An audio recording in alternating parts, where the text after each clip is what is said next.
Leçon numéro 3. Aujourd'hui, nous allons voir quels sont les aspects de la résistance française.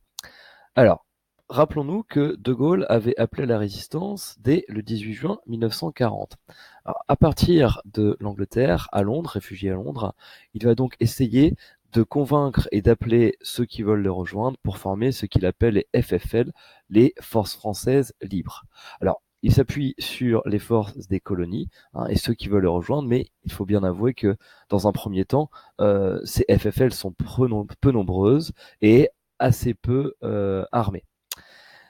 D'un autre côté, la résistance va s'organiser à l'intérieur du territoire français.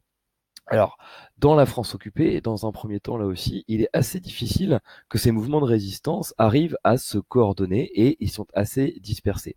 Hein. Et il faut bien avouer que le moment décisif, c'est l'année 1943 et l'instauration du STO par le régime de Vichy. Et donc c'est à partir de ce moment-là que de jeunes hommes vont fuir ce STO pour rentrer dans la résistance.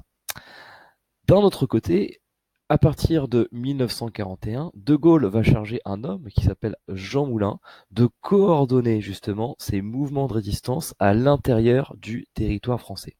Alors Jean Moulin va avoir comme mission de forfait donc de former les FFI, les Forces françaises de l'intérieur, mais aussi il va former donc le CNR, le Conseil national de résistance, justement pour regrouper tous les mouvements et organiser donc la libération de la France.